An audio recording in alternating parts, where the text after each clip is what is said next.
আসসালামু আলাইকুম বন্ধুরা, welcome to my channel awintech। তো বন্ধুরা, বরাবরের মতো নতুন একটি ভিডিও নিয়ে আসলাম। আজকের ভিডিওটা খুবই স্পেশাল, বিশেষ করে যারা টেকনিশিয়ান ভাই আছেন তাদের জন্য খুবই স্পেশাল। এই যে আমার হাতে একটি ফোন দেখতে পাচ্ছেন, এটা হচ্ছে Oppo F11 মডেল 80 সেট। এই ফোনটার ডিসপ্লেটা আমরা চেঞ্জ করে দিচ্ছি, একদিন হয়েছে। এর মধ্যেই হচ্ছে কাস্টমার কমপ্লেন নিয়ে আসছে কাস্টমার ভাই, যে আমার ডিসপ্লে হঠাৎ করে ব্ল্যাক হয়ে গেছে, কিছুই আসতেছে না, লাইট আসতেছে না, কিন্তু ফোনটা অন আছে, রিং দিলে রিং বাজতেছে। তো আমরাও চেক করে দেখলাম ফোনটা আসলে অন আছে, ডিসপ্লেতে কিছুই আসতেছে না। এই যে দেখুন, এই ডিসপ্লেতে যে নতুন একটি পলি থাকে, নতুন ডিসপ্লে, পলিটাও কাস্টমার ভাই ওঠান নাই। তো এই ধরনের সমস্যা হইলে, বিশেষ করে যারা টেকনিশিয়ান ভাই আছেন বা যে দোকান থেকে ডিসপ্লেটা চেঞ্জ করে, এই দোকানদার অথবা টেকনিশিয়ান ভাই এরা কিন্তু খুব ঝামেলায় পড়েন। কারণ একদিন দুই দিনে যদি এই ধরনের একটা ডিসপ্লের কমপ্লেন আসে যে ভাই একদিন দুই দিনের মধ্যে এরকম ডিসপ্লে নষ্ট হয়ে গেছে, তখন কিন্তু একটা ঝামেলা হয়। এই ডিসপ্লে রিপেয়ার না করতে পারলে কিন্তু বিশাল একটা জরিমানা হয়ে যায়। তো আজকের ভিডিওর মূল বিষয় হচ্ছে এই ডিসপ্লেগুলা চেঞ্জ না করে এই ডিসপ্লেগুলাই কীভাবে রিপেয়ার করবেন বা কী সমস্যা হয় এটা সমাধান করবেন। তো বন্ধুরা, ভিডিও দেখতে থাকুন। আর একটা রিকোয়েস্ট, যারা আমার চ্যানেলে নতুন আছেন তারা অবশ্যই আমার চ্যানেলটা সাবস্ক্রাইব করবেন, লাইক করবেন এবং কমেন্ট করে আপনাদের মূল্যবান মতামত জানাবেন ভিডিওটা কেমন লাগছে আর কোন কোন বিষয়ে ভিডিও দেখতে চান আপনারা। এই হচ্ছে আমাদের ফোন F11। তো এই ফোনের দেখুন চার্জে লাগাই, এই চার্জে লাগালাম, চার্জ কিন্তু নিতেছে, ফোনটা ভাইব্রেট করছে এবং চার্জে টানতেছে।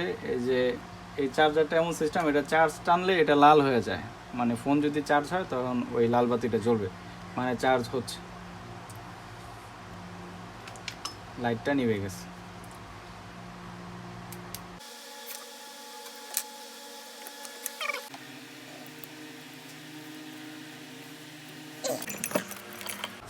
তো যারা টেকনিশিয়ান ভাই আছেন তারা অবশ্যই মিটারের মাপ বুঝেন টুকটাক। বিশেষ করে আমরা যখন কোনো ক্যাপাসিটার মাপতে যাই তখন হচ্ছে বাজার মোটেও মাপতে পারেন অথবা এক্সটেনে দিয়ে মাপতে পারেন।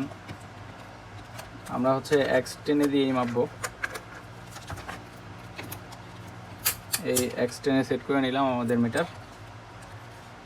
তো এই যে এইখানে যে ক্যাপাসিটারগুলো দেখতে পারতেছেন, বিশেষ করে এই ক্যাপাসিটারগুলো অনেক সময় শর্ট হয়ে যায়। শর্ট হয়ে গেলেই এই ডিসপ্লেতে লাইট আসে না, কোনো কিছুই আসে না, ডিসপ্লে ব্ল্যাক হয়ে যায়। বিশেষ করে নতুন ডিসপ্লে অনেক কমপ্লেন এই ধরনের। তো আমরা একটা একটা করে যত ক্যাপাসিটার আছে সব মাপবো। আর ক্যাপাসিটারের মাপ বুঝছেন, যখন আপনি ঘোরাফেরা ধরবেন, এক পাশে আপনার রিডিং দিবে আর এক পাশে মান দেখাবে।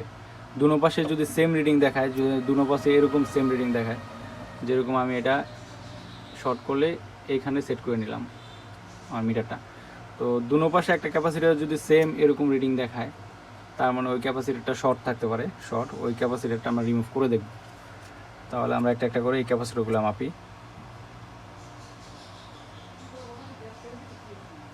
এটা ঠিক আছে, এটাও ঠিক আছে, এটাও ঠিক আছে মনে হচ্ছে, এটাও ঠিক আছে মনে হচ্ছে, এটাও ঠিক আছে। তো এইভাবে সব ক্যাপাসিটার মেপে নেবেন, যেটা শর্ট মনে হবে এটা দেখাইতেছি।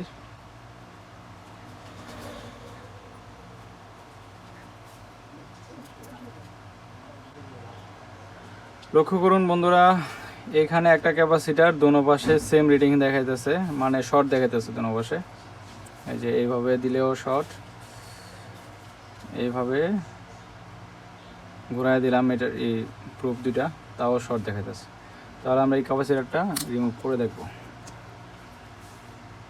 এই যে এই ক্যাপাসিটারটা শর্ট দেখাইতেছে।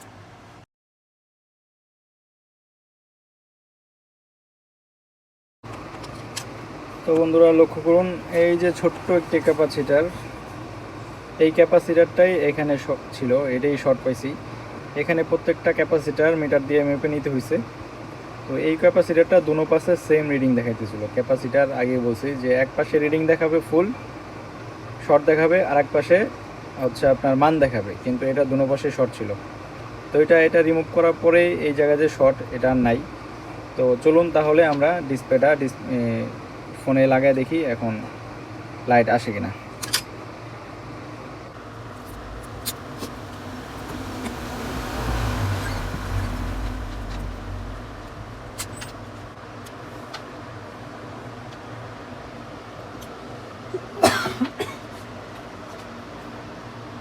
তো দেখুন বন্ধুরা, আমাদের ডিসপ্লেটা কিন্তু ঠিক হয়ে গেছে।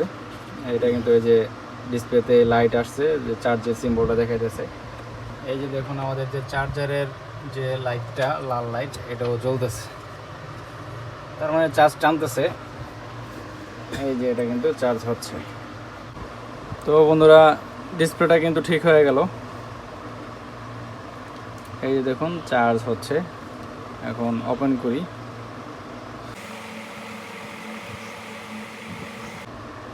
দেখুন বন্ধুরা, ডিসপ্লেটা কিন্তু ঠিক হয়ে গেছে। তো এরকম অনেক সমস্যা আছে যে 1-2 দিন পরেই ডিসপ্লে নষ্ট হয়ে যায় বা সমস্যা হয়। তো আপনারা এইভাবেই ডিসপ্লেগুলো সমাধান করে ফেলতে পারেন। তো বন্ধুরা, ভিডিওটা যদি ভালো লাগে অবশ্যই চ্যানেলটি সাবস্ক্রাইব করবেন এবং বেল আইকন ক্লিক করে রাখবেন। তাহলে এরকম নতুন নতুন ভিডিও, অনেক শিক্ষণীয় ভিডিও আপনার কাছে পৌঁছে যাবে। এবং আপনার মূল্যবান মতামত কমেন্টের মাধ্যমে জানিয়ে দিবেন। তাহলে ভালো থাকবেন, সুস্থ থাকবেন। আল্লাহ হাফেজ, আসসালামু আলাইকুম।